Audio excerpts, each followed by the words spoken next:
Hey, salut, c'est Thibaut. Tu veux en apprendre plus sur le lac grâce à des vannes? Bienvenue dans Stand Up Paddle. Tu pensais vraiment qu'on allait changer le jeu de mots à la 3e vidéo? Loupé.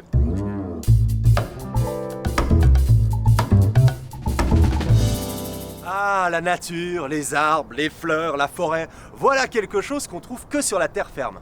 Eh ben non, c'est faux. Il y a aussi des forêts sous l'eau. Elles peuvent être plus ou moins denses et s'appellent les herbiers. Ouais, elles ont un peu le nom d'un groupe scout enfantin. Allez les herbiers, hein? Tout le monde a son... Nickel les herbiers.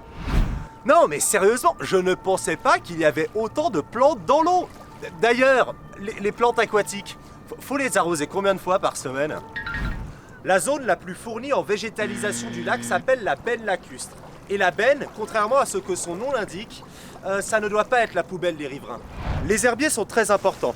Ils servent de nourriture, d'habitat et de lieu de reproduction pour de nombreuses espèces animales. En gros, c'est une sorte d'hôtel-restaurant all-inclusive, mais pour les poissons, les oiseaux et les invertébrés. C'est une sorte de Club Med, mais sans les chorégraphies de merde. Ouais, très dangereux ce que je fais. Et attention, au même titre que tous les arbres ne sont pas des pommiers, tous les végétaux aquatiques ne sont pas des algues.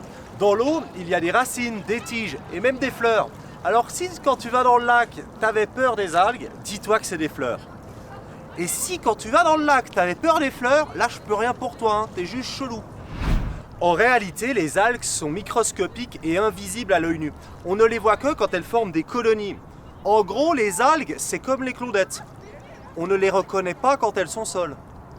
Le saviez-vous? Alors que les végétaux aquatiques représentent que 1% de la biomasse terrestre, ils produisent 50% de l'oxygène de la planète. Alors autant vous dire qu'il faut faire comme les pêcheurs ou les mannequins avec leurs lignes et y faire très attention. Depuis la fin des années 60, le Léman a souffert d'une pollution importante qui empêche la lumière de pénétrer dans l'eau. Les années 60 auront donc vu 2 drames, la pollution du Léman et les pantalons pattes d'éléphant. Et faut savoir que les végétaux, c'est comme les chanteurs disco. Ils ont besoin de lumière pour vivre. C'est ainsi que des espèces de végétaux ont disparu en emportant avec elles plusieurs espèces de poissons et d'invertébrés. RIP le brochet.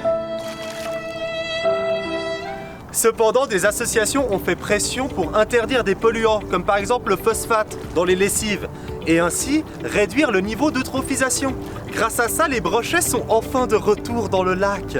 La la la la, les brochets, la la la la la la, les brochets, les brochets, les brochets. Wouhou! Et parmi les associations, il y avait l'association pour la sauvegarde du Léman. Eh oui, t'as reconnu? C'est nous! Alors autant te dire que si tu t'abonnes pas, c'est que tu détestes les brochets et que tu trouves que les végétaux ça pue. Allez, bisous, je m'en vais.